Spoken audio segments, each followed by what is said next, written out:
जिज्ञासु है, प्रेम वाला, भले ही उसको दुनिया अभी नहीं समझती है, लेकिन उसका काम है भक्त को भगवान तक पहुंचाना। जैसे गुरु करता है, तुमको परमात्मा तक पहुंचा के उसमें लीन कर देता है।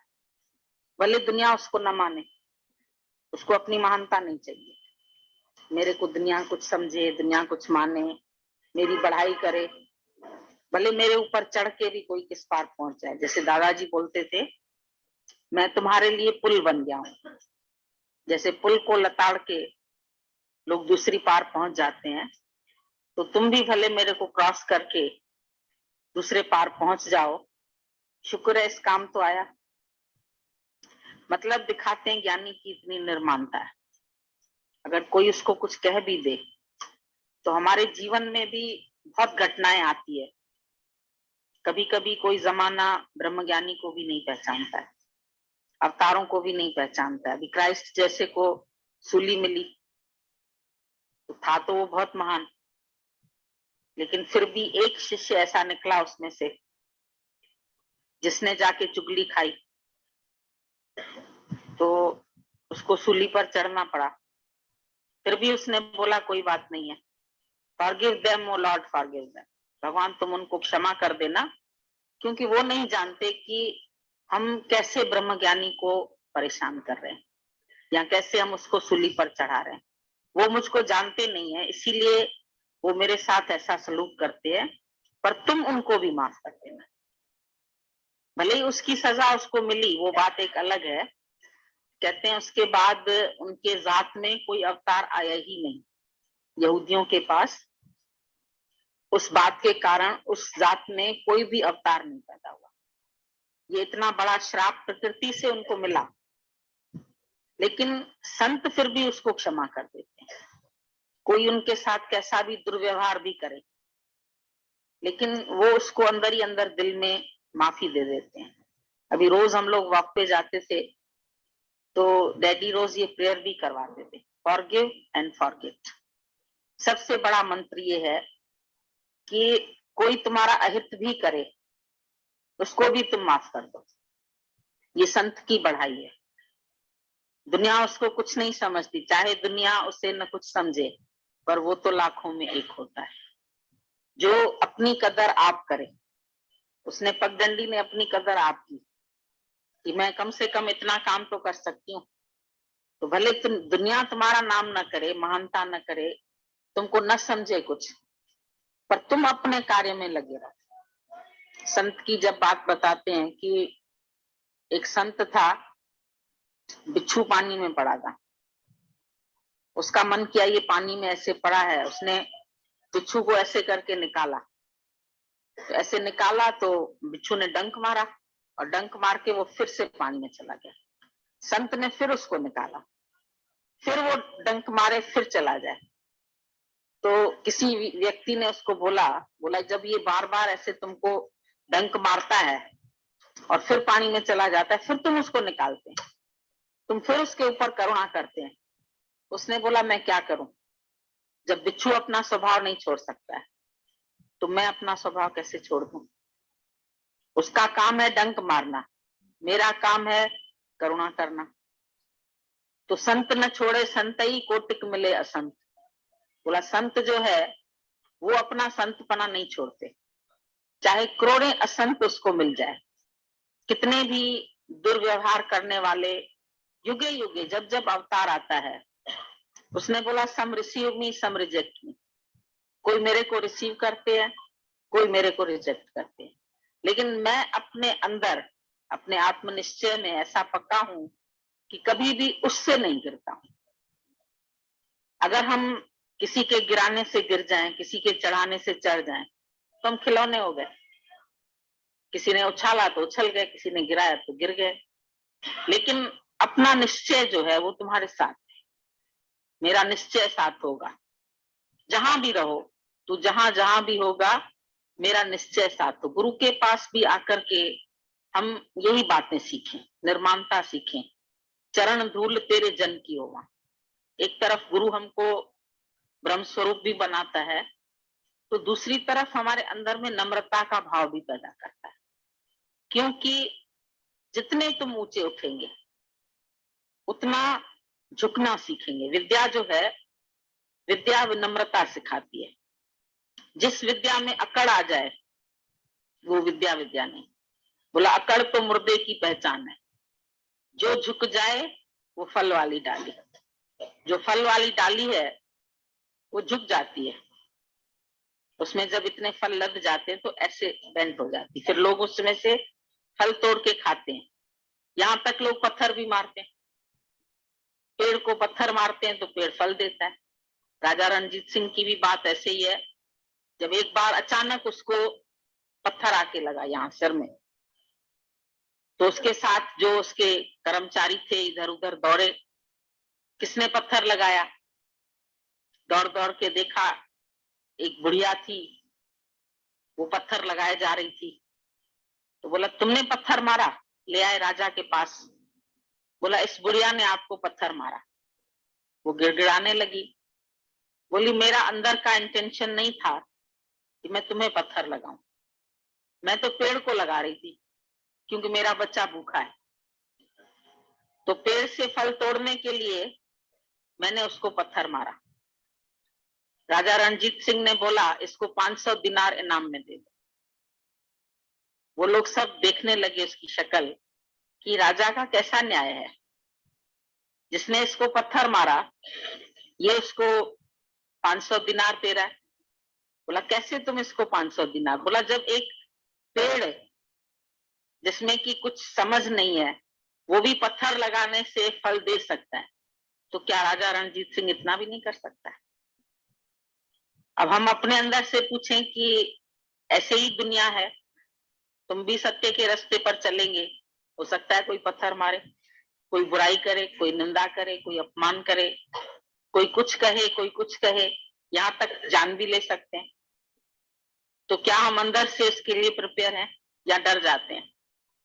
बोला जान जाए चली जाए, नहीं जाए वचन खाली, कदम धर धर्म राहों में वो पलटाया नहीं करते, भगत भगवान के संकट से डर जाया नहीं करते। आते तो हैं संकट, और जो भी इस राह पर बढ़ा है उसके सामने परीक्षाएं आई है।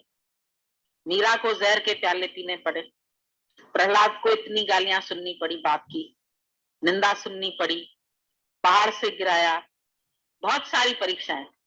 तो दुनिया हमेशा परीक्षाएं लेती रहती है, निंदा भी करती रहती है, पर भक्तों के मन को सदा भाग्या। कोई कोई ऐसे निकलते हैं जो ब्रह्मज्ञानी को भी पहचानते हैं। बोला ब्रह्मज्ञानी गुरु गुरु नानक देव थे, उनका कितने शिष्य बने? उनके 1.5 शिष्य। एक बना लैणा, एक बाबा बुढ़ा। बाबा बुढ़ा भी आधा, क्योंकि वो बुद्धि चलाता रहता था, और लहणा जो था वो पूरा शिष्य बना। वो क्यों पूरा बना? जो उसको गुरु कह देता था वो मान लेता था। जैसे कहता था जाओ देखो कितना समय हुआ है, पहले उसको भेजा, वो बोलता है साईं 12 बजे, फिर बोलता है अभी 1:30 बजा है, फिर बोला अभी 2 बजा है, फिर बोला लहणे जा तू देख क्या। बोला साईं जितनी रात बिताई है उतनी बीत गई, जो बची है वो तुम जानो, मेरे से क्या पूछ, तुम जानी जा रहे हो, मेरे से क्या पूछते हो कितना बजा है। तो उसने पूरा का पूरा उसको भगवान करके देखा पूरी तरह से। तो उसके लिए आया कि वो पूरा शिष्य बना, वो आधा। एक बार और परीक्षा ली, ऐसे मुर्दा पड़ा था, बोला मुर्दे को खाओ। अब मुर्दा खाओ तो वो चक्कर ही काटने लगा, मुर्दा खाने की चीज थोड़ी है। ऐसे ऐसे ऐसे ऐसे घूमता रहा बाबा बुड्ढा। लेने ने ऐसे करके चादर हटाई, गुरु कह रहा है खाओ मुर्दा, वो जाने उसका काम, मैं खाता हूं। जैसे चादर हटाई तो बोलते इसके अंदर से कणा प्रसाद का थाल निकला। तो इसका सिद्धांत क्या बताते हैं कि जब गुरु के पास तुम आते हैं तो गुरु भी तुमको बोलता है ये मुर्दा खाओ, दे अध्यास। मन बोलता है कहां से खाएं, इधर से खाएं, इधर से खाएं, बार बार ये मैं जो हमारे अंदर है वो निकल आती है। तो इस मैं को गुम करने के लिए ज्ञान है। वो सोचता रहा कहां से गुम करें, मैं कैसे गुम करें। एक सोचता ही रह जाता है, एक गुम कर देता है, कहता है हटाओ चादर, हटाओ दे अध्यास। तो उसके अंदर से ओम सतगुरु प्रसाद निकल आया। तो जो माने गुरु वचन को उसका मता अगाध। मन मानता नहीं है कई बार बोलता है मैं देखूं, मैं एनालिसिस करूं, मैं कैसे एक एक बात को खाली सच करके उठाऊं, जो ये कह रहे हैं क्या वही सच है? हम भी अपना मन बुद्धि लगा के देखें। तो मन बुद्धि लगाएंगे तो ये ज्ञान कभी मन बुद्धि का विषय नहीं। किसी को भी मन बुद्धि से ये ज्ञान समझ में नहीं आया। बुद्धि से परे सिर्फ अनुभव का है, और अनुभव तभी होता है स्वयं को, खाली गुरु नहीं करा सकता है। कई बार हम लोग इस भ्रम में होते हैं कि गुरु हमको आत्म साक्षात्कार करा देगा, हमको आत्मा का दर्शन करा देगा, और कई संत ये सब बातें बताते हैं और ऐसे ऐसे शब्द प्रयोग में लाते हैं वेदों के, शास्त्रों के, जिसमें मन भ्रमित हो जाता है कि ये शायद हमको आत्म साक्षात्कार कराएगा। हमारी भी एक सत्संगी थी, वो चक्कर में आ गई थी एक संत के, उसका नाम था हरिओम, दिल्ली में था वो, बहुत पहले जब दादाजी सत्संग करते थे। वो आके उसके घर में बैठ गया, बोला तुम कौन सा ज्ञान सुनाती है, तो साधारण बातें करते हैं तुम लोग, ये कोई ज्ञान थोड़ा ही है, वेदांत थोड़ा ही है, तुम बैठो मैं तुमको आत्म साक्षात्कार कराऊंगा। तो उस औरत के भी थोड़े वेद शास्त्र ज्यादा पढ़े हुए थे, और गुरु तो बॉम्बे में थे, वहां दिल्ली में तो थे नहीं। तो उसने बोला ठीक है, ये भी महात्मा है, आने दिया उसको। और उसकी निगाह क्या थी, उसके घर में थी 4-5 लड़कियां, बड़ी बड़ी थी, उसकी निगाह ठीक नहीं थी। वो आया था ठगने उसको, वो समझ नहीं पाई। उसको बोलता था तुम आंख बंद करो और मैं तुमको यहाँ पर ऐसे रोशनी दिखाऊंगा, तुमको आत्म साक्षात्कार हो जाएगा। अब ये रोशनी का चक्कर जो है ये बहुत लोगों को भ्रमित करता है। कुछ दिखे, आत्मा है तो कुछ दिखाई दे, कुछ सुनाई दे। अनहद नाद बोला है कबीर ने, तो शायद कभी अनहद नाद हमको भी सुनाई देगा, कभी हमको भी शायद कुछ दिखाई देगा। तो न देख सकते हो उसको, ऋण आंखें देखना। गुरु नानक साहब ने बोला ये जो तत्व है ये बिना आंख के, इन आंखों से नहीं देख सकते। तुम चाहो हमेशा आंख से जाके परमात्मा का दीदार करें, वो तो मूर्ति का करोगे। कृष्ण की भी मूर्ति है, राम की भी मूर्ति है, ग्रंथ साहब भी एक ग्रंथ रखा है, लोग जाके उसको मत्था टेकते हैं, वो फिर बोलते हैं वाणी है गुरु, गुरु है वाणी, विच वाणी अमृत सारे। बात सच है, गुरु की वाणी में ही अमृत है, पर गुरु की वाणी चाहिए ना, वो तो लिखित वाणी, वो किताब है। किताब हमको नहीं जागृत कर सकता है, पर लोग उसके आगे झुकते हैं। उनको एक ऐसी चीज चाहिए श्रद्धा के लिए कि उसके आगे हम जाके ऐसे नतमस्तक हों। उसमें जो लिखा है उससे कोई प्रयोजन नहीं, बाकी खाली झुकना है, रुमाल चढ़ाना है, चंवर हिलाना है, आरती करनी। सब जाके बाहरी बातों को पकड़ते हैं, लेकिन तत्व को नहीं जानते कि वो तत्व क्या चीज है, वो सच क्या है। अभी गीता को सब मानते हैं, कृष्ण को सब मानते हैं, लेकिन कृष्ण की नहीं मानते। कृष्ण ने कहा अशोक रहना तुम्हारा धर्म है, तो सारी दुनिया किसी न किसी बात का शोक तो करती रहती। शोक में पड़े हैं तो शोक करते ही रहेंगे, जैसे हैं वैसे नहीं दिखना चाहते। मनुष्य का दोहरा जीवन है, बाहर से कुछ है, अंदर से कुछ है। लेकिन ब्रह्मज्ञानी पारदर्शक शीशे की तरह, ऐसे अंदर बाहर एक, उसके अंदर एक बाहर दूसरी नहीं है। जो उसके अंदर है वो उसके बाहर है। मन साचा मुख साचा सोए, अवर न देखे एकस बिन को, नानक यह लक्षण ब्रह्मज्ञानी। ब्रह्मज्ञानी के ही ये लक्षण है कि जो उसके अंदर सत्य आत्मा है वो सबको सत्य करके देखता है, वो सबको परमात्मा करके देखता है। आत्मा सो परमात्मा। लेकिन जो जीव भाव में रहते हैं वो अगले को कभी भगवान समझ नहीं सकते। कोई बोले मेरा गुरु भगवान है, तुम कौन हो?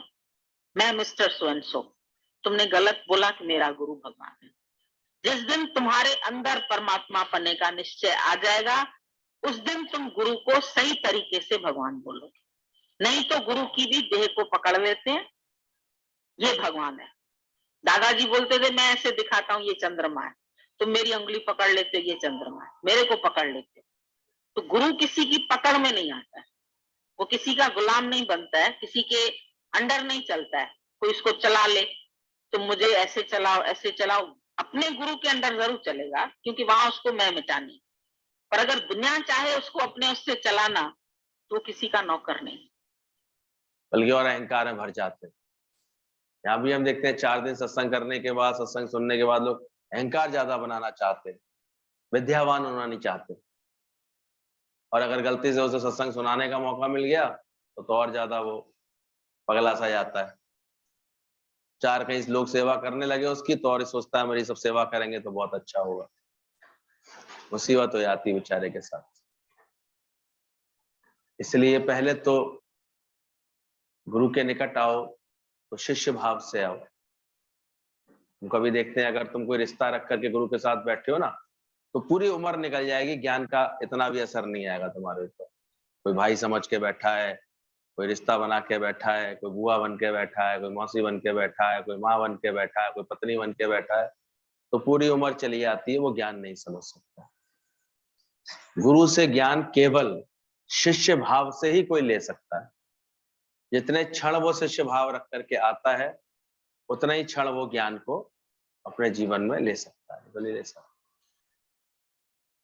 उसको आएगा ही नहीं अंदर से ज्ञान पकड़ में, क्योंकि वो सारे समय नाम रूप में अटका रहेगा, बाहर बाहर की चीजें देखता रहेगा, यहाँ ये होता है, यहाँ ये होता है, यहाँ होता है, महसूस नहीं कर पाएगा कुछ नहीं होता है।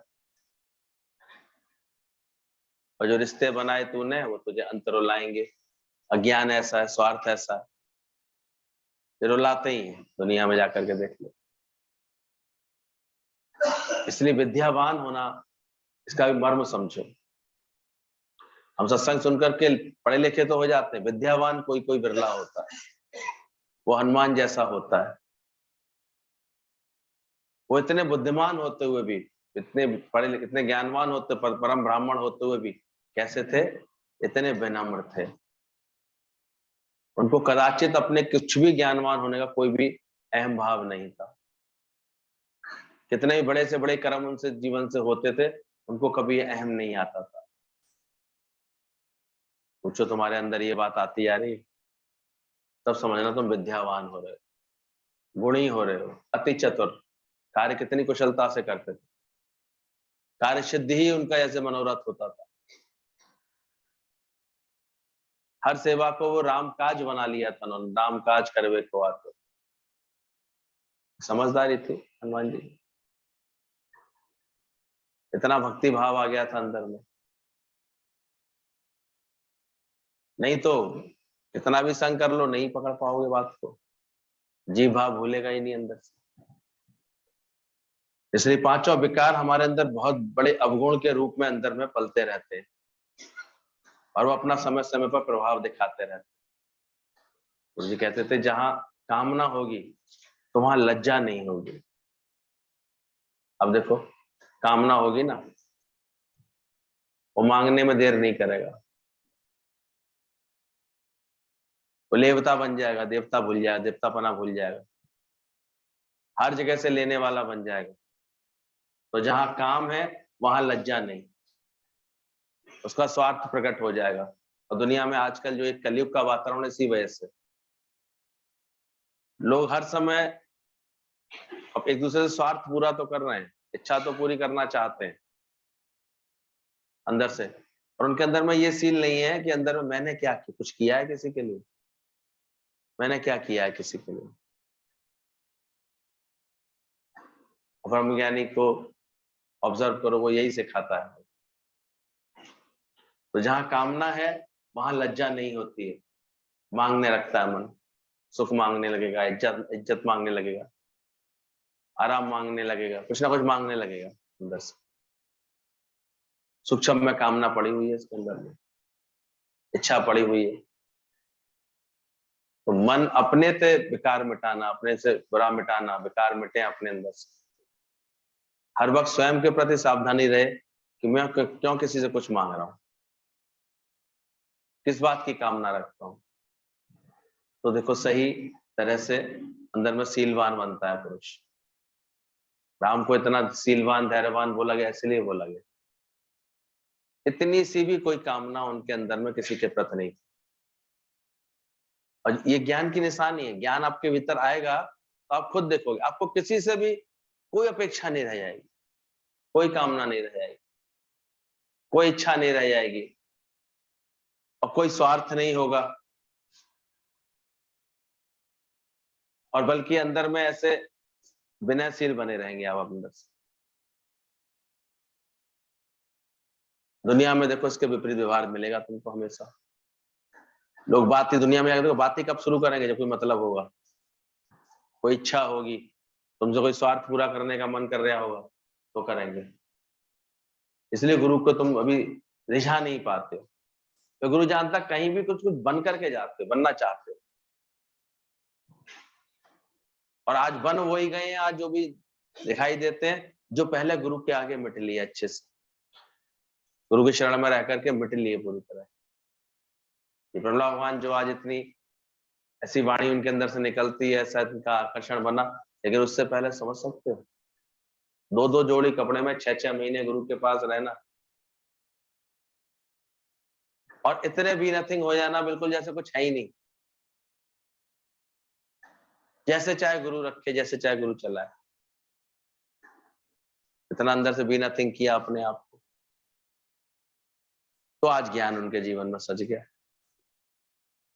हम भी चेक करें अपने जीवन को, हम इतना भी नथिंग बना रहे हैं। एक बार भी कभी मन का ना चलना, मान लो ऐसे लोग कर तो लेते हैं ऊपर से, लेकिन मन बहुत चलते रहते हैं। सुन ली बात, यहाँ पर कर तो रहे हैं, लेकिन अभी भी मन चल रहा है, तो कहाँ कर रहे हैं?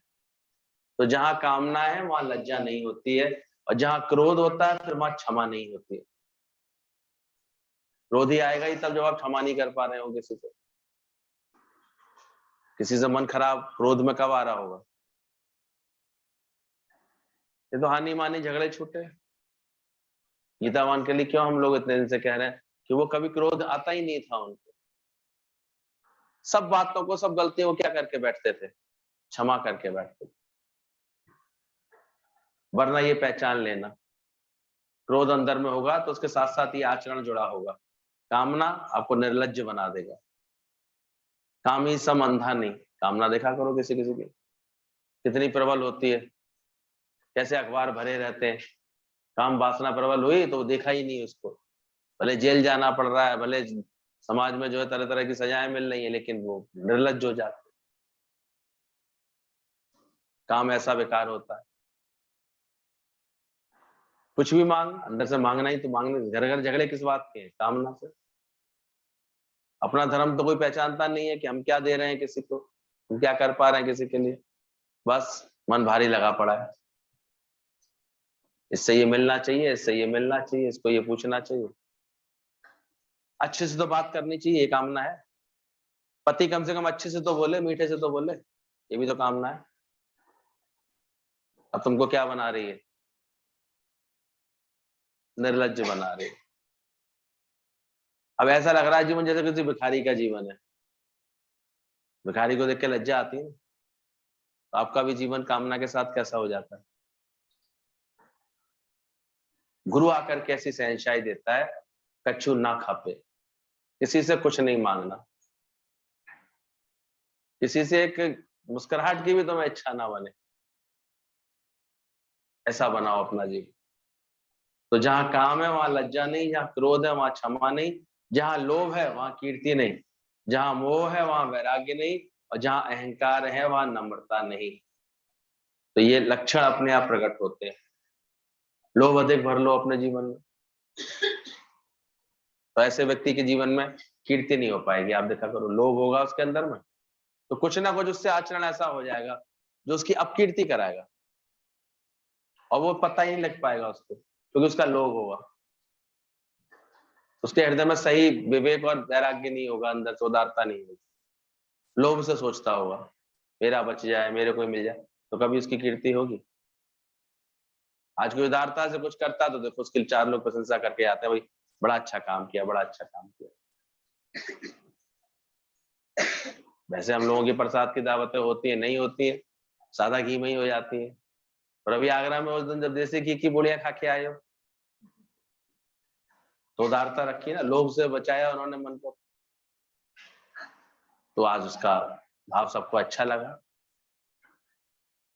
हमने कहा ऐसा क्यों किया, सादा भी बनवा देते, डबल हो जाती दावत का खर्चा। कहते हैं नहीं। हम अपने आप शादियों में जब यही करवाते हैं, अपने अपने घर परिवार में कुछ करते हैं तब ऐसे करते हैं, तो क्या ये भी तो हमारा परिवार था इतना बड़ा। जवाब भी उनका सही था अपने आप में। संगत को क्या जाना उन्होंने, अपना परिवार जाना। सब जुट गए ऐसे कि नहीं, हमें पहली बार मौका मिला इस तरह से कुछ करने का, तो हमें करना है अच्छे से। तो लोभ नहीं रखते हैं हम जिस कर्म में, तो कीर्ति मिल जाती, सहज में मिलती है। आप देखो किसी भी कर्म में आप, आज गुरु ने अपने तन मन धन को कुर्बान किया, आज देखो कितना उनका सत्कार हो जाता है। लोभ रखते अगर, अरे मैं क्यों जाऊं, हम ही क्यों घिसाएं अपने तन को, हम ही क्यों करें, हम ऐसा लोभ होता तो कुछ होता। और लोभ रखने वाले उस राजा का क्या हाल हुआ, किसके संग खाना पड़ा उसको। तो पहचानो अपनी इस मनोवृत्ति को। इसलिए बोला जहां लोभ है तो वो कीर्ति की उपेक्षा मत करो तुम किसी से। कोई तुम्हारे अंदर लोभ है, लोभ वाला नहीं किसी को मेंटेन कर पाएगा। हाँ कभी कभी वो ये करेगा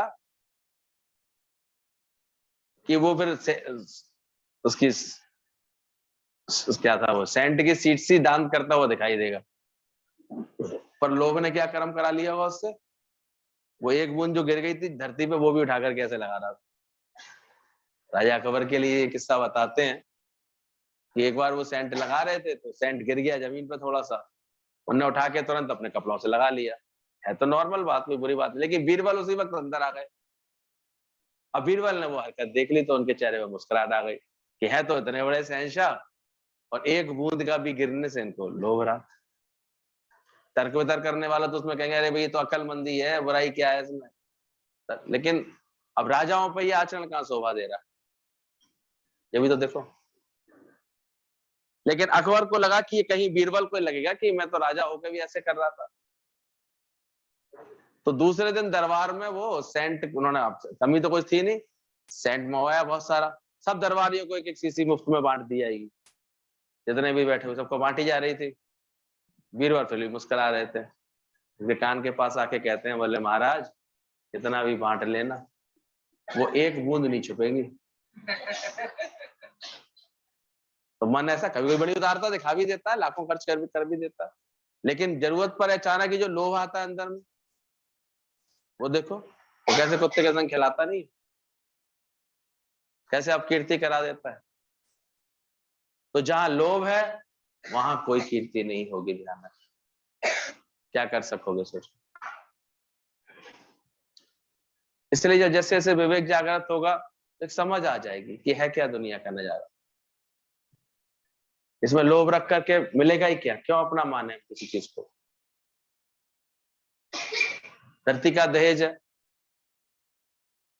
सब अपने ही अपने भाग्य से आते हैं, अपने भाग्य से रहते हैं, अपने भाग्य से करते हैं सब कुछ। आज गुरुजी के पास हमने देखा निरंतर व्यवस्थाएं, बातें कैसे बढ़ गई। लोभ रहित जीवन था, उनको ये अंदर तक ज्ञान था कि सब अपनी प्रारब्ध लेकर के आएंगे, अपनी प्रारब्ध में रहेंगे, अपनी प्रारब्ध से जाएंगे। तुम क्या कर रहे हो किसी के लिए। उन्होंने हम सबको ये भूलने के लिए प्रेरणा तो दी, अब कितना कोई भूल जाए, तो तुम कुछ कर रहे हो। वो अपना कार्य स्वयं कर रहा है परमात्मा। बाकी लोभ करने वाले अकेले थकेले पड़े दिखाई देते हैं, उनके बच्चे तक उनके संग नहीं रहने को तैयार होते, ज्यादा लोभ के चक्कर में कुछ ना कुछ टोका टाकी बोला वाली करते रहेंगे, कहां कोई रहने देना चाहता है। फिर उनको कभी भी उनके लोभ के कारण ही फंसा लिया जाता है। जैसे राजा तो जानता था, राजा संत तो जानता था राजा के अंदर लोभ है, अभी लोभ इसका पूरी तरह खत्म तो हुआ नहीं। ज्ञान सुन करके समझ रहा है कि मैं तो बहुत अच्छे हो गया हूं, तो संत ने एक सेकंड में वो बात पकड़ ली और एक कुत्ते को लेकर के आ गया संत अपने साथ। उस कुत्ते के गले में पड़ा हुआ था हीरा। अब उस दिन राजा का ध्यान लगे ही नहीं सत्संग में, सारे समय कुत्ते को देखे, इतना बड़ा हीरा इसके गले में, इतना महंगा हीरा इसके गले में, संत को भी कदर ही नहीं है। अरे हीरे को ऐसे रखा जाता है, कुत्ते के गले के पट्टे में लगा दिया, लटका दिया है पट्टा बना करके। अरे हीरा कहीं अच्छी तरह मुकुंड में लगा होता, काश ये मेरे ऐसे होता। तो संत से कह ही बैठा कि क्या ये हीरा आप ऐसे कुत्ते गले में क्यों लटका रखा है। संत ने भी बोल दिया तुम्हें चाहिए क्या, बोले हाँ आप मुझे दे दीजिए, जितनी मुंह मांगी आप कीमत कहेंगे मैं दूंगा आपको। तो ऐसे करके संत भी समझ गया, इसके लोभ का जादू चढ़ गया इसके दिमाग पर, वैसे इतना कुछ है। अब देखा करो इतना होते हुए भी फिर कभी कभी किसी चीज में मन अटक जाता है। था तो राजा,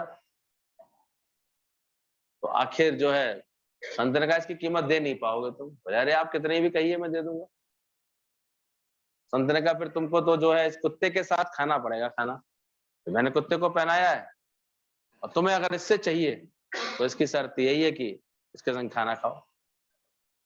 पहले तो राजा थोड़ा सा सोच में पड़ गया कि कुत्ते के संग खाऊंगा क्या होगा, लोग क्या कहेंगे, लेकिन लोभ इतना भर चुका था अंदर ही अंदर। कहता है ठीक है संत जी, लेकिन एक शर्त है। बोले क्या? अकेले खाऊंगा, अकेले में खाऊंगा। संत ने कहा चल अकेले में खा ले। अब मंगाया गया, खिचड़ी बनाई गई, कुत्ते की डाली गई। बोले जैसे कुत्ता खाता है वैसे ही खाना पड़ा, उसके लिए भी तैयार हो गया, थाली में ही खाने को तैयार हो गया। कुत्ते ने मुंह डाला, पहले कुत्ते ने चाटा, अब राजा ने चाटने के लिए जैसे तैयार हुआ, संत ने एक झापड़ दिया खींच के, क्योंकि वो अक्सर संत से कहा था मेरे में कोई लोभ नहीं है, मेरे में कोई लोभ नहीं। संत जी आप मेरे अंदर काय का लोभ, मैं तो राजा हूं, मुझे काय का लोभ है। राजे होते हैं इतने, वो समझते मेरे अंदर काय का लोभ है। तब संत ने दिखाया देखिए लोभ नहीं है तो क्या है। जितना निकृष्ट कर्म करने को तैयार हो गया, लोभ की वजह से तो हुआ। किसकी वजह से हुआ? तो जहां पर लोभ है फिर वहां कीर्ति नहीं है। इसलिए ज्ञानवान अपने अंदर के लोभ को जीत के चलता है। जहां मोह है वहां वैराग्य नहीं। कहां से आया? हाँ, जब उसी मोह से वैराग्य आया तब जाकर के ज्ञान की स्थिति बनेगी। ये तो जिनके प्रति मोह बना के बैठे, मोह अच्छा रख के बैठो, वैराग्य भाव नहीं आएगा।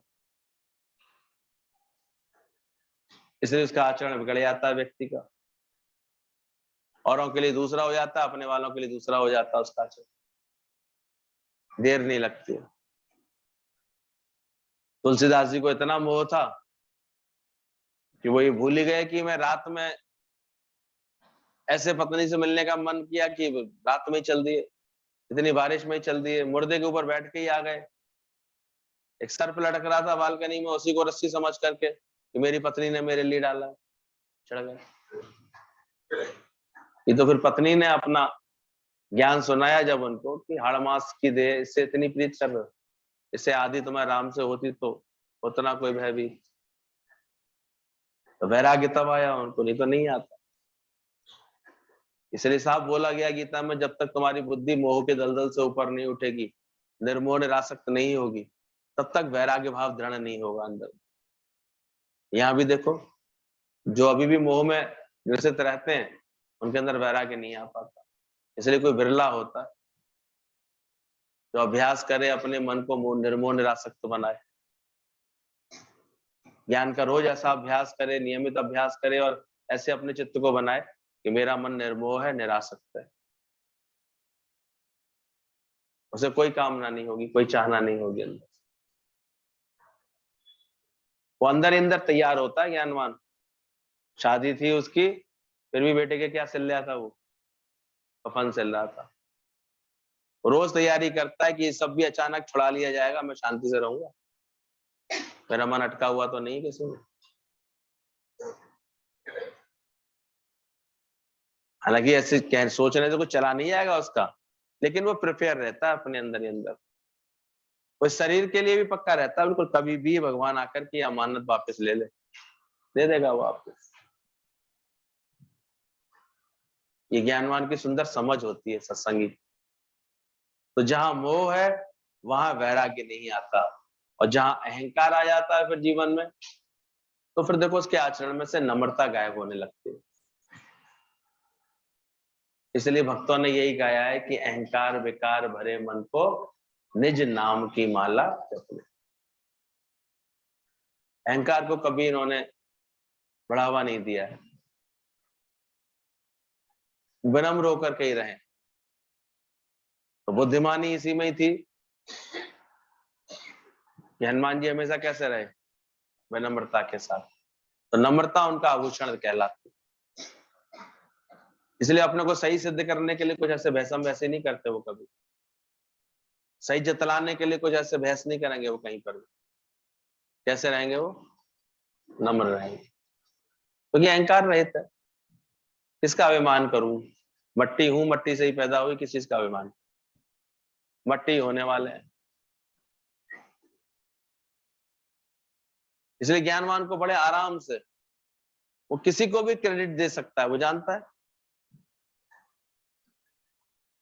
वो जानता तुम्हारी वजह से हुआ, तुम्हारे भाव से हुआ, तुम्हारे प्रेम से हुआ। उसे अपना कुछ लगता ही नहीं, वो अंदर से जानता है। प्रेम कर रहा होता है भले ही वो सबसे, लेकिन उसने अपने मोह को जीता हुआ। अज्ञानता में तो देखो बड़ा ऐसे मन चलता है। फिर जो ठीक से ज्ञान का अभ्यास कर लेते, सत्संग सुन लेते, देखो बड़े आराम से अपने बच्चों को आगे, अगर जीवन में आगे बढ़ना होता है तो वो बड़े प्रेम से जाने देते हैं, बड़ी मजबूती के साथ उनको विदा कर देते हैं। अज्ञानी नहीं कर पाता। कैसे रहूंगा इसके बिना, कैसे करूंगा, कितना तो यही देखते हैं कि इतना पर अंदर में मोह में अटके रहते हैं कि बेचारा पढ़ भी नहीं पाता। वो महीने 2 महीने बाद लौट ही आता है, मन ही नहीं लगा मेरा, तो ये नहीं लगा, इतनी मोह ममता फंसा के बैठते। और रोज के सत्संग के अभ्यास से कितना आराम हो गया है। जहां रहो आबाद रहो, विसरो मत याद रहो। और अज्ञानी इसके विपरीत बोलता यही लाइन है, और उसकी भावना क्या होती है? जहां रहो आबाद रहो, विसरो मत याद रहो। यहाँ छाती पे बैठे हैं। तो उनका मोह उनको क्या करता रहेगा? हमेशा भारी भारी बनाएगा, परेशान करेगा, उलझाए रखेगा उनको।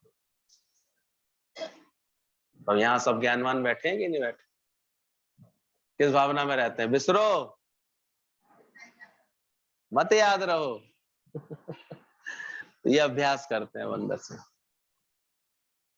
तो ये 5 विकार जो है 5 अवगुणों के साथ आते हैं हमारे जीवन में, ये बनाए रखते हैं। क्योंकि जहां पर भी कामनाएं होंगी तो लज्जा नहीं होगी अंदर में। क्रोध होगा तो क्षमा भाव आपके जीवन से गायब हो जाएगा। लोभ होगा तो कीर्ति गुम हो जाएगी, अब कीर्ति आएगी अवगुण के रूप में। मोह होगा तो वैराग्य नहीं टिक पाएगा जीवन में। अहंकार होगा तो विनम्रता, नम्रता, ये वाले गुण नहीं प्रकट हो पाएंगे अंदर। आदमी कुछ ना कुछ अड़ा अड़ा सा रहेगा।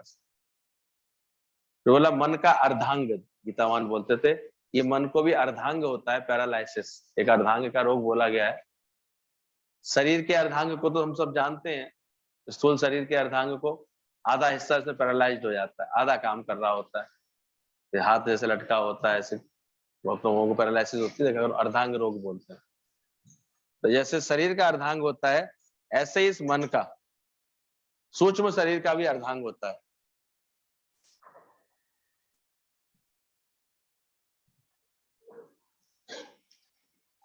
जैसे सूक्ष्म शरीर का अर्धांग होता है, पर इसकी लक्षण गुरु पकड़ता है, और इसकी दवा भी गुरु के पास ही होती है और किसी के पास नहीं होती। तो आज ये पॉइंट भी समझ के आना।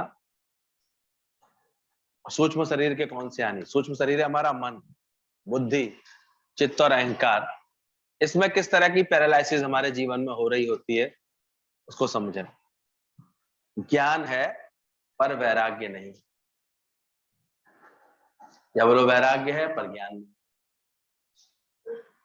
कुछ लोग ऐसे वैरागी होके तो चले जाते हैं, गृहस्थ छोड़ करके सन्यासी होके चले जाते हैं, पर उन्हें ये सब में है ही ब्रह्म का रूप, परमात्मा का रूप, ये ज्ञान नहीं अंदर में हो पाता।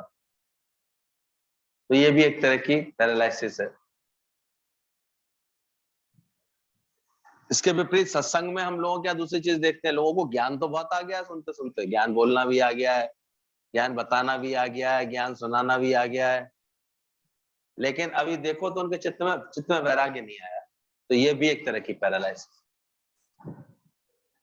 एक बार गुरुजी के यहाँ पर एक आया तो सन्यासी के चोले में था वो, सत्संग उसको अच्छा लगा, फिर प्रसाद की व्यवस्था थी, उस दिन कोई बड़ा फंक्शन था तो उसको देखते हुए आ गया था।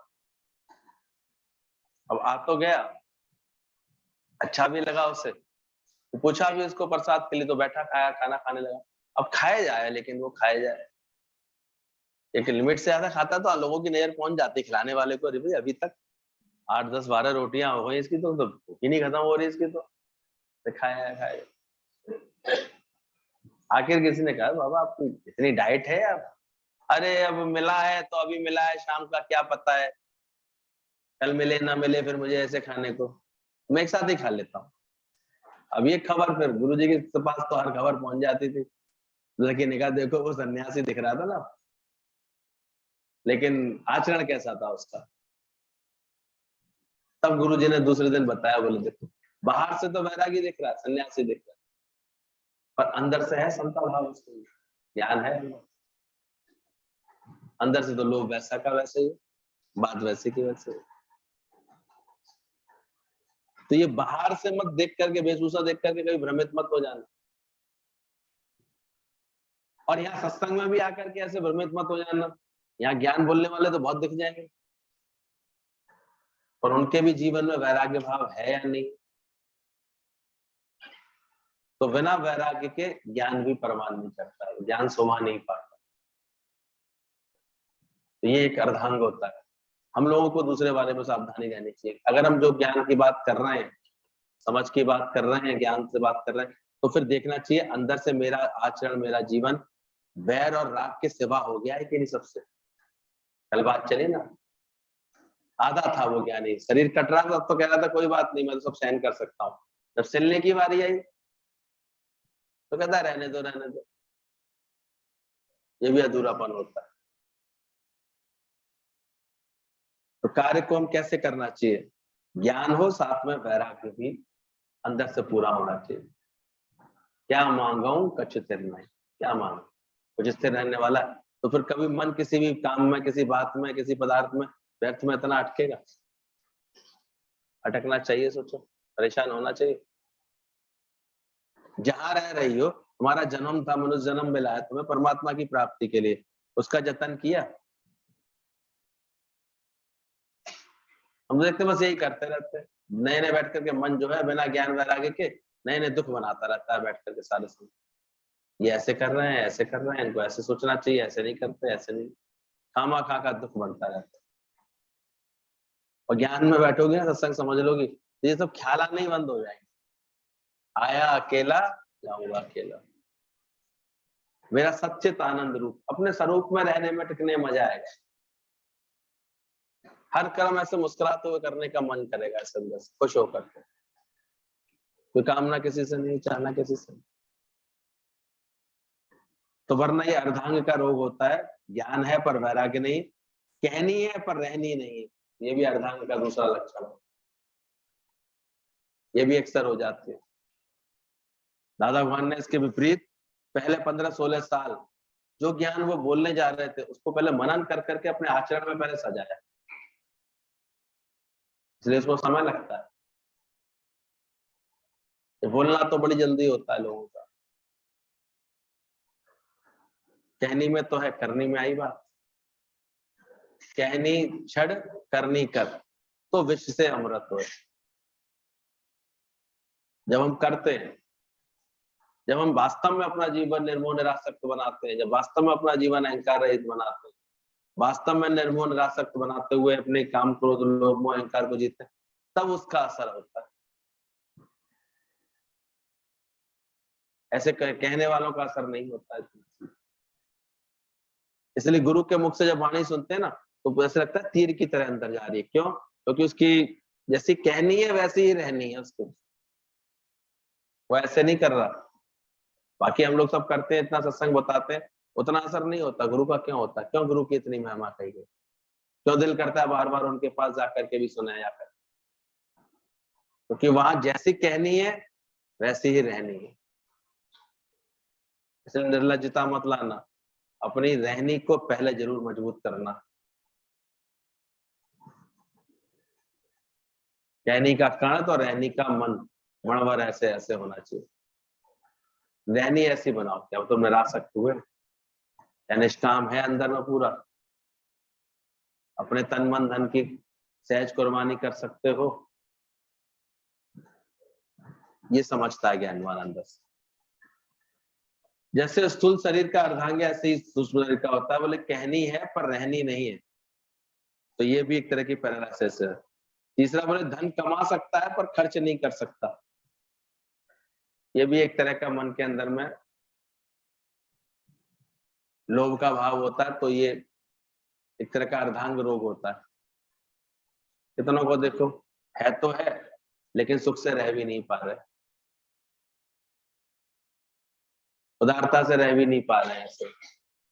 कोई खर्च करने में उसका मन चलता रहता है, कमा सकता है, धन कमा तो सकता है पर खर्च नहीं कर सकता। और ये होता ही है, व्यक्ति के जहां हाथ में खुद की कमाई आई, वहीं से वो कंजूस होना शुरू हो जाता है।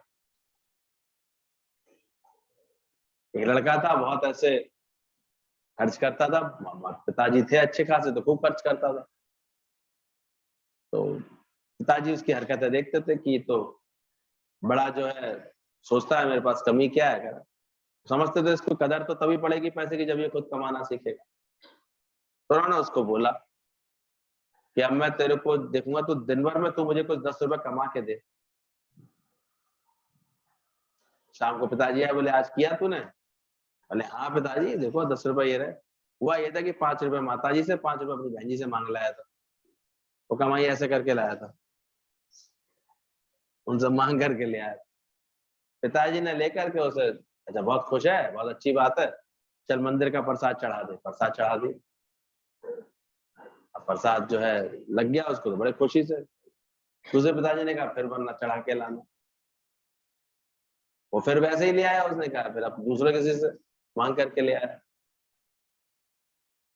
पिताजी ने कहा ये रोज रोज ले आता है, तो उसने बीवी को कहा, बोले कि तुम ही दे देती इसको। तो पहले तो वो छुपा रही थी अपने बेटे के मुंह में से, फिर आखिर बात खुल गई। बोले ये इसको तुरंत कुछ भी खर्च कर दो, उसको दर्द हो ही नहीं रहा है, इसका मतलब ये खुद नहीं कमा रहा, खुद नहीं कमा रहा। तो आखिर में एक दिन उसने बीवी को बोल दिया बिल्कुल नहीं देना, बहन को बोल दिया इसको कुछ पैसे मत देना, इसे खुद कमाने की आदत डालने दो। अब बेचारा परेशान, अब कहाँ से लाऊं मैं सुबह से। अब बड़े मुश्किल से उसने दिन भर में एक प्रेस वाले के पास खड़ा हो गया, भैया मैं तुम्हारी कपड़े की प्रेस कर देता हूँ, मुझे थोड़े से कुछ दे देना। वहां 2-3 रुपए कमाए उसने प्रेस करके। फिर एक मूंगफली के ठेले पे खड़ा हो गया, चलो मैं तुम्हारी पुड़िया बांध देता हूँ, तो मुझे पुड़िया बांधने के लिए कुछ दे देना। उससे मिले 2-3 रुपए, उससे मिले। फिर एक रिक्शे वाला मिला, उसका रिक्शा चलाया। ऐसे करके बड़े मुश्किल से रात को 10 रुपए लेकर के वो पिताजी आए, तो उसने कहा तो देता हूँ पिताजी को। अब पिताजी ने 10 रुपए लिए, अब पिताजी फिर देने लगे, चलो इसका प्रसाद लेके आओ। अरे पिताजी ऐसे ऐसे खर्च कर दूंगा मैं, फौरन से छीन लिया। तब पिताजी समझ गए कि आज इसने अपनी मेहनत से अब ये फिजूल खर्ची नहीं कर सकता। तो ये भी एक प्रकृति होती है, अपनी कमाई की जब कदर होती है। लेकिन साथ साथ ये भी समझना चाहिए, कमा तो सकता है पर खर्च नहीं कर सकता। ऐसे लोग फिर एक तरह का, ये भी उनको एक रोग होता है। और ज्ञान तो खैर आनंद उन्होंने लिया सत्संग का, अपने तन का, मन का, धन का, सर्व को जो दान, जो सबको दान दे पाता है वो आनंद ले पाता है, वो कहाँ ले पाता है, वो इसका सुख लेता है। बोले सेवा लेता है पर देता नहीं, ये भी एक अर्धांग है। सेवा देने लेने के लिए तो मैं किसी से भी ले सकता हूँ, कोई दे दे आकर के, कोई करे, कैसे करेगा कोई? तुमने कभी किसी की करी है सेवा? तो बोले सेवा ले तो सब लेता तो है पर देता नहीं। इसलिए जो गुरु के दर पर आते हैं तो गुरु उनको ये प्रेरणा देता है कि पहले तुम सेवा देना सीखो, सेवा करना सीखो। इसलिए जो हड्ड में हरामपना होता है वो गुरु के दर पर गुरु कहता है पहले सेवा से जुड़ो, किसी की जाके सेवा करो, किसी जहां उठते हो बैठते हो वहां की सेवा करो, जिस घर परिवार में रहते हो वहां तुम सेवा करके आए कि नहीं आए। सेवा सिमरन सत्संग ये गुरु झोली में डालता है। नहीं तो ज्यादातर लोगों के दुख का यही कारण होता है कि सेवा वो मांग रहा होता है, कर नहीं पा रहा होता है। और जो जिन्होंने सेवा नहीं की होती है ना, उनको फिर मिलती भी नहीं है, ध्यान रखना। पैसे से नौकर मिल जाएंगे, सेवादारी नहीं मिलेंगे। वो तभी मिलेंगे जब तुमने भी की होगी, तुम्हारे अंदर में ऐसा प्रेम होगा अंदर से। बाकी तो हमने देखा है बड़े बड़े साहूकार पैसा पकड़े रह जाता है, एक कोई मिल जाए हमें, नहीं मिलता। कहां से मिल जाए कोई? ऐसे मिल रहा है क्या? बनाओ ऐसे उदारता। आजकल तो देखो 20-20 हजार, 15-15 हजार तो मिनिमम में तो कोई तुम्हारे यहाँ रहने को दिन भर के लिए तैयार, दिन भर के लिए, वो भी रात के लिए तो एक्स्ट्रा लेगी, वो तैयार नहीं होता। और उसके बाद भी इधर जलोगे और अंदर में उदारता नहीं होगी तो, क्योंकि डॉक्टर ने तुम्हें तो कह दिया सूखी रोटी खाओ, बिना चुपड़ी खाओ, ये भी नहीं खा सकती, ये भी नहीं, और नौकर तुम्हारे सामने सब खाएगा, वो तो अट्टा कट्टा, वो तो खाएगा, 4 काम भी करेगा, खाएगा भी। तो ये जलते देखें। फिर ज्यादा सियानबाजी करती थी एक अम्मा तो अपने पलंग के नीचे जंजीर डाल करके देसी घी का डब्बा, चीनी का डब्बा, इसका डब्बा सब रखते, उसे और कुड़ती रहती थी, नौकर सब खर्च कर देता है, नौकर सब खर्च कर देता। एक चाय भी बनवानी होती थी ना तो खुद जाती थी फिर उठ करके। अब नौकर है तो नौकर नहीं, नौकर है ही नहीं वैसा, और खुद उठ के जाएगी, चाय की पत्ती उतनी निकाल के देगी, चीनी उतनी निकाल के देगी, तब बनती थी चाय। तो आधे से ज्यादा काम तो उसे ही करना पड़ गया। नौकर हंसता और था उसको, बेवकूफ है, बुढ़िया कितनी बेवकूफ है, अपनी सियानबाजी में क्या करते रहते। तो अगर अंदर में उदार होकर के नहीं जिए, और एक दिन सब छोड़ के आता है इंसान, जीते जी खामखा पकड़े रहता है। जब काल आकर के गर्दन दबाता, सारी एफडी, सारी एचयूएफ फाइल सब धरी रह जाती, क्या होता है? क्या कर गए? एक बिंद से एक फिर स्थिर कर माना। तो सत्संग से धीरे धीरे हमारे स्वभाव में थोड़ा थोड़ा फर्क आता है, अंतर आता है, कम से कम जीना तो सीखते हैं। दादा कहते थे हम किसी को रईस नहीं बनाते, पर रईसों की तरह वो जीना सीख जाता है, सत्संग समझ जाता है। वो खुशी से, उदारता से देना, कर्म ऐसे दे करके ऐसे रहना सहना सीख जाता है। अज्ञानता में कंजूसी होती है, कोई नया चीज लाते पहले धर दो, पहले धर दो, बाद में करेंगे, बाद में लेंगे, किसी खास दिन पहनेंगे। और सत्संग के बाद स्वभाव नहीं बन गया, जिस दिन आती है उस दिन पहन के छुट्टी करो। आज तो जमो, आज का दिन है, पता नहीं कल हो ना हो, कल कुछ खा पाए या नहीं खा पाए, क्या पता। लोभी आदमी नहीं खा पाता, वो ताजी सब्जी नहीं खा पाएगा, तो कल की जो बासी हो रही है वो आज खाएगा, और आज जो ताजी आई है वो कल जब बासी होगी तब खाएगा। सड़ा हुआ आम खाएगा, देखो कभी आप, जो दाग लग गया आज इसको काट लो, वो कभी अच्छा फ्रेश आम खा ही नहीं पाएगा। कैसे खाएगा? उसका लोभ उसे खाने ही नहीं देगा, जब तक तो बासी हो जाए, दूसरे दिन खाएगा तो बासी हो जाएगा, बांटने भी देगा नहीं किसी को। लोभ ऐसा होता है। तो इसलिए धन कमाना तो आता हो, किसी को धन मिल भी जाता हो, लेकिन खर्च ना कर पाए, तो ये भी एक तरह का अर्धांग में रखा है गीता भगवान ने। उदारता से कहाँ जी पाते हैं लोग। और जितना बड़ा कंजूस उतना ही देखो उसके बनियान में छेद। गुरुजी ऐसे ऐसे लक्षण बताते थे, और बिल्कुल वास्तव में हकीकत होती है, ऐसे रहता है, नहीं दे पाता किसी को, बड़ा मुश्किल होता है। देना और दुनिया छोड़ना बड़ा कठिन काम है। हंस लो यहाँ चाय बैठ के कितने भी, लेकिन जब भी देने का नाम आए तो देखो कैसे। और ऐसे लोभियों के आजकल के वो उनसे हड़पने वाले पहले प्लानिंग चल गई है। आजकल तो मैसेज आएगा ना, आप इसकी ये फॉर्म भरिए, आपको जो है आप इस प्रश्नों के उत्तर दीजिए, जैसे वो कौन बनेगा करोड़पति गेम खिलाएंगे। लेकिन उस गेम में उनके पास एक ऐसी टैक्ट है कि आपके मोबाइल से आपकी कोई ओटीपी वगैरह कुछ ऐसा भेज करके आपका सारे अकाउंट की डिटेल ले लेते हैं, फिर आपके अकाउंट में सफाई कर देते हैं चुपचाप। बन गए करोड़पति, बाद में जाके देखा तो कागपति बन गए, अकाउंट से निकल गए उनके 4-5 लाख जो जमा भी किए थे। और ऐसे बहुत सारे तरीके चल गए आजकल। तो ये ऑनलाइन फ्रॉडिंग इतनी होने लगी है, बच के रहना चाहिए। कितना बार बार कहते हैं कोई अच्छा ऐसे ही कोई अननोन कॉल आए या कोई ऐसी बात आए जो तुमसे ओटीपी पूछे तो नहीं बताना चाहिए। कभी उनको अटेंड करने से वो ऐसे ऐसे तरीके हैं उनके पास, अगर थोड़ी बहुत देर पहले तुमने अपनी बैंक को खोला है ना, तो उनको सब वो रीडिंग हो जाती है उनके पास। बहुत तरीके हो गए, इसलिए समझदारी से चलो। पासवर्ड ये सब तो नहीं करना चाहिए। उसको बनाने वाले बहुत बैठे, उन्हें भी नए नए तरीके वो खोज रहे हैं आजकल कैसे। तो एक झटके में सफाई हो जाती है उनके यहाँ। इतना लोभ कर करके बेचारी माई ने जोड़ा था, क्या करे, चला गया। फिर बैठे बैठे रोते रहते हैं। क्या किया जा सकता है, हाथों से ही ले गया खींच के, अपने आप ही उतार उतार के उसे कड़े दे दिए, जंजीर दे दी, लोभ के चक्कर में। क्या होता है ये सब अनुभव। किसी को नुकसान होगा तो बता तो दिया करो, मैं बता तो दूं यहाँ पर कैसे भी होता है, ऐसे भी होता है, सीख लो।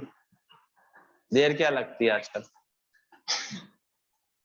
आजकल होते हुए भी देखो सबकी गर्दनें खाली होंगी या नकली वाला पड़ा होगा चैन। वास्तव में जीना दूभर हो गया, एक झटके में मार के हथौड़ी खींच के ले आते हैं आजकल। ये भी तरीका है। तो जीते जी पैरालिसिस को जीतना। सेवा लेता तो है पर देता नहीं है। अपने शरीर को हमेशा देने वाले मोड में रखना। मैं क्या मदद कर सकता हूँ, मैं क्या मदद कर सकता हूँ। मुझे कहते थे बुढ़ापे में भी ऐसे मत बन जाना, ऐसी भावना वाले बड़े दुखी रहते हैं, अब कोई मेरी सेवा करे क्यों करे, मैं क्या सेवा कर सकता हूँ, इस पर ध्यान देना और अपना मन उसमें लगाए रखना। कोई ना कोई सेवा हम देखते हैं, जो पहले की उम्र के लोग होते थे वो कोई ना कोई सेवा अपने ऊपर रखते थे, छोटी मोटी कुछ ना कुछ करते रहते थे, शरीर एक्टिव रहता था तो चलता रहता था। अभी जितने हड्डाराम हो गए, पहले सुनता था, सुनने दादी नानियों को भी देखा कि पैर में दर्द हो रहा है, कमर में दर्द हो रहा है, ये घुटने में दर्द हो रहा है, सर में दर्द, बोलते थे कभी बोलो? क्यों नहीं बोलते थे? क्योंकि उनका मन मानसिक रूप से वो सेवा के लिए हमेशा तैयार रहता और सेवा करते रहते थे। दिन भर काम में काम रहते थे उनके पास। अभी दिन भर आराम, फिर एसी में और बैठे रहते तो और हड्डा और आराम हो जाते सारे। इसलिए रहना चाहिए हमेशा सेवा लेने की कभी मत सोचना, हमेशा देने की सोचना। इसलिए हमेशा ऐसा ज्ञान ध्यान अपनाना अपने जीवन में, जो मैं कहीं और सेवा कर रहा हूँ, सेवा कर पा रहा हूँ, तो सेवा कर सकता हूँ। तो बड़ा अच्छा सेंटेंस है, किसी के संग भी खड़े हो जाओ, मैं आपकी क्या सेवा कर सकता हूँ। तो सेवा लेने वालों की तो फिर हालत बिगड़ जाती है, बहुत ऐसे खराब हो जाती है।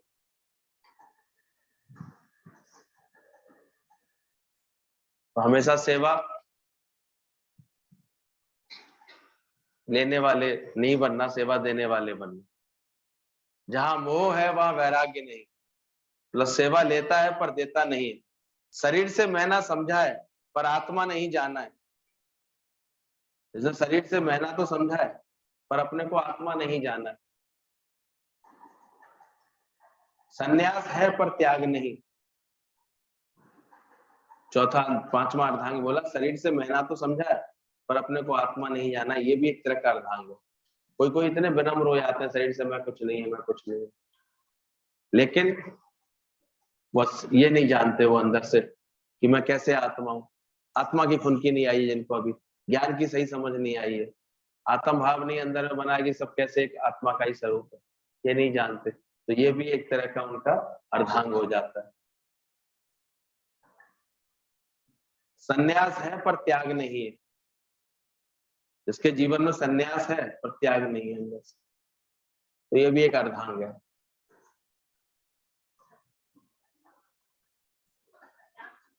हाँ। संन्यास का भाव तो है अंदर में, लेकिन त्याग नहीं पाता है, छोड़ नहीं पाता है, भूल नहीं पाता है। दादाजी ने बोला तो मुझे कि दादाजी पक्का कराते हैं, सो इसे फॉरगिव एंड फॉरगेट आल्सो। त्याग कहाँ कर पाता है ऐसा, तो इसको भी बोला अर्धांग का रोग बोला। ब्रह्म श्रोत्री है पर ब्रह्मनिष्ठ नहीं है। मतलब आधापन जहां भी है तो उसको अर्धांग बोलते हैं। ब्रह्म की बात सुना तो रहा है पर ब्रह्म की निष्ठा नहीं है उसको। आत्मज्ञानी के लिए बोला गया कि उसके अंदर ये सब लक्षण ठीक होते हैं, वो पूरी तरह से तंदुरुस्त होता है। निष्ठा भी होती है तो सुना भी सकता है। दुनिया में लोग आधा काम कर पाते हैं, निष्ठा ही नहीं, सुना रहे हैं तो निष्ठा नहीं है, और अंदर की निष्ठा है तो सुनाने में कमजोर है, ज्ञान की बात सुना ही नहीं सकते, कोई बता ही नहीं सकते अच्छी तरह। उल्टा दोनों ही निष्ठा पक्की होनी चाहिए। किसी से ब्रह्म के निश्चय से तुम बात भी कर सको और स्वयं के अंदर भी ब्रह्म की निष्ठा समझो अंदर से। कर्म हो राइट, खाना हो लाइट, मन हो वाइट, तो गुरु हो गाइड, तो आकाश में हो लाइट। ये सुंदर हमारी जीवनी होनी चाहिए। कर्म हमारा हमेशा सही होना चाहिए, राइट होना चाहिए, पूछ के होना चाहिए, बता के होना चाहिए। अब एक व्यक्ति कोई 10 दिन पहले कोई बात करके गया और आज कोई अचानक आ जाए वो काम करने के लिए और हमें पता भी नहीं, तो उसके कर्म शोभा पाएगा? इसका मतलब वो जुड़ा नहीं है उसको, ना गुरु से, ना तो समझ ही नहीं है, तो कहां से उसका कर्म अच्छा लगेगा? बहुत से लोगों ने सत्संग यही समझ रखा है, अपने यहाँ खुशी का मौका हो, भैया हमारे यहाँ के सत्संग कर देना, सत्संग हो जाएगा। अरे सत्संग किसी सत्संगी के यहाँ पर कभी होता है, प्रेम से होता है, भाव से तो हो पाता है, ऐसे हो ही नहीं पाता, फिर उसके भाव ही नहीं पूरे हो पाते कभी, क्योंकि उसके अंदर भाव है ही नहीं लगता। वे तो का भाव है, अपने मनमानी चलने का, अपने उसी मौज में चलने का भाव होता है, कैसे हो पाएगा उसका भाव पूरा? फिजूल होगा, वेस्ट होगा उसका सारा कर्म। और एक हर बात पूछता है, बताता है, करता है, आज्ञा लेके चलता है, उसकी शोभा हो जाती है। इसलिए हम लोग क्या किसी कर्म को बढ़ावा नहीं देते, क्यों? क्या करें? यहाँ क्या चाहिए? क्या रोज साले प्रसाद बांटने के लिए बैठे, हर एक का उठा करके? सब साले 8 बजे खा के आते हैं अपने घर से, 9 बजे, और 10 बजे जाके खाएंगे अपने घर में 11 बजे जाकर के। क्या जरूरत रह जाती है यहाँ पर? यहाँ क्या जरूरत है? तुम्हारी काय की खुशी है, किस खुशी को हम खुशी समझा तुम्हारी? ज्ञान के नाम पे तुम्हें कुछ पक्का नहीं है, तो मुझे ये करना है, फिर ये करना है, फिर अभी दुनियादारी निभानी है, रिश्तेदारी निभानी है। क्या किसी को शोभा देगा तुम्हारा कर्म? एक नया तुमने एक वो पागलपंती और हासिल कर ली, ये सत्संगी है, सत्संगियों के लिए करना बहुत जरूरी है। क्यों करना जरूरी? तुम्हारा किसी सत्संगी से प्रेम है? किसी का सत्संगियों से प्रेम होता है, वो कुछ करता है तो अच्छा लगता है, ध्यान रखना उसका काम। जो स्वार्थी होता है, केवल अपने लिए सोच रहा होता है, उसका कोई कर्म नहीं अच्छा लगता, कभी निष्कामी नहीं बनता उसका कर्म, कभी सुख देने वाला नहीं बनेगा। कहां से बन जाएगा?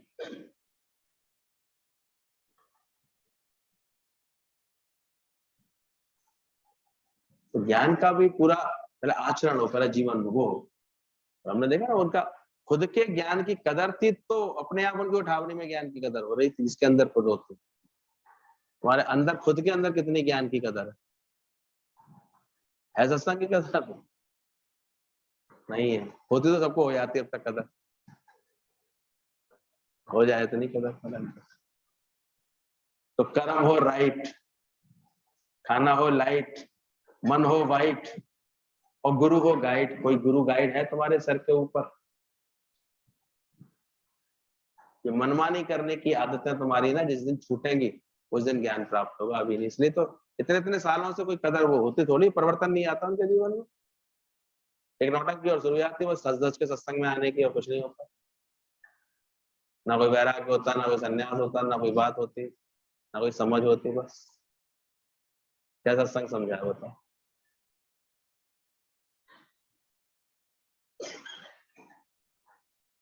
इसलिए किसी को भी सत्संग में ऐसे ही मत लेकर के आप, पहले उसके संग मेहनत करो, उसके संग सत्संग पक्का करो, उसके संग सकर्म राइट है।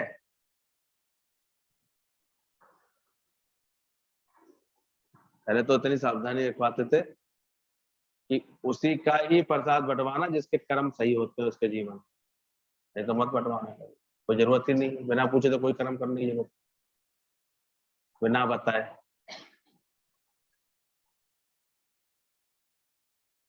इसलिए एक गुरु को जब तक सारी बात बताता नहीं कोई, तो कोई कर्म यहाँ होना नहीं चाहिए। हमारे यहाँ तो बड़ी दुविधा पैदा कर दी, हमने भाभी को बता दिया था ना, क्यों हम नहीं बैठे हैं सामने क्या? हम तो साफ कह रहे हैं हम ऊपर में आधे आधे काम करते हैं, हमारे किसी को ध्यान भी नहीं रहता, कोई किसी को बताता भी नहीं। क्या जरूरत है, हम बैठे हैं ना यहाँ पर, नंबर लो, हमें पहले बताओ क्या बात करना चाह रहे हो या क्या तुम्हारा भाव क्या है। हमने मम्मी को बोल दिया था, उन बेचारी को याद भी कुछ नहीं रहता है, ऐसे बोलने से क्या फायदा हो गया तुम्हारे। तो 50 गुरु नहीं हो सकते हैं, ध्यान रखना, ये बेवकूफ में चल रहे हो ना, इसलिए सब दुर्दशा हो रही सबकी ऐसे। हमने उससे पूछ लिया था, हमने उससे पूछ लिया था, तो जो हमें सत्संग में लाता हमने उससे पूछ लिया था, सब अपनी दुर्गति करा रहे हैं इस चक्कर में, बने बैठे हैं सबके साथ। तक एक गुरु के आगे हमारा मन पूरी तरह मुड़ा नहीं होता, झुका नहीं होता, जुड़ा नहीं रहता, सबको ऐसे बीच बीच में बनने में बड़ा मजा आ रहा है। अपने तक की बात रख ली, बात खत्म।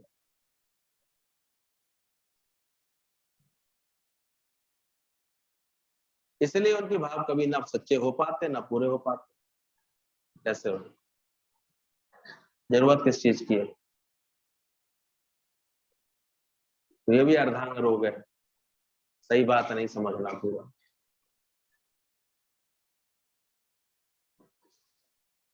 पूरी तरीके से बात को समझो, कोई बात है कोई भाव है तब तक हमारे पास तक पूरा नहीं आएगा तुम्हारे द्वारा, और के द्वारा आएगा वो भी भाव नहीं होगा तुम्हारा पूरा, ध्यान खुद तुम्हारे द्वारा सीधा सीधा आए। इसके लिए समय निकालो, बैठो, मिलने की कोशिश करो, तब तुम्हारी कोई बात समझी जाएगी। वरना और उसके बाद भी तो तुम अपने ज्ञान में अपना आचरण बना के दिखाओ। तुम्हारे एकादशी का अध्यापन से हमें क्या लेना देना है भाई, जाके संत साधु खिलाओ जो बैठे मेरे फुफड़ा पे, जब हम बता देंगे अभी यहाँ पे बैठा हुआ है मंदिर में बांटा हो जाकर, मेरी जगह ये भंडारे चलते हैं, यहाँ सब खाए पिए घर के हैं, किसको क्या जरूरत है तुम्हारे किसी माया की, तुम्हारा थूक चाटे यहाँ बैठ करके, क्यों चाटे, खुशियां बर्बाद होते रहे तुम्हारी खामा खा के, क्यों करें।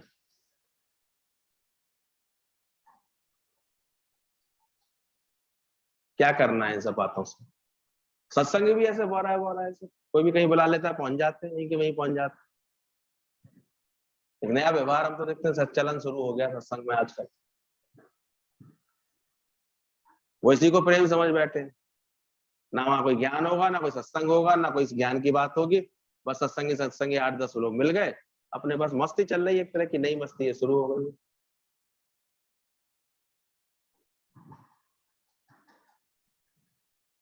करना क्या है, तुम अपने ज्ञान में बताओ, ज्ञान में क्या तुम्हारी उन्नति हुई, या जिस काम के लिए आते हो वो तुमने किया है काम,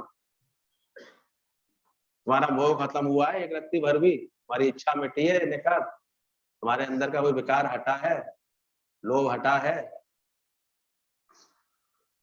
ये देखो, उसकी खुशी बनाओ कभी बैठ करके।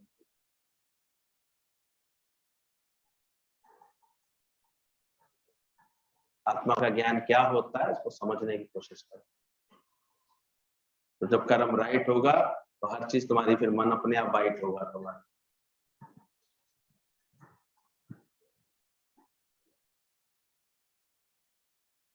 ध्यान रखना इस बात को, कुछ बनने से कभी भी कुछ नहीं मिल जाएगा, जैसे ठीक तरह से मिट जाएगा मन तो बहुत कुछ इसको मिल जाएगा। क्या सुन रहे हैं, क्या समझ रहे हैं?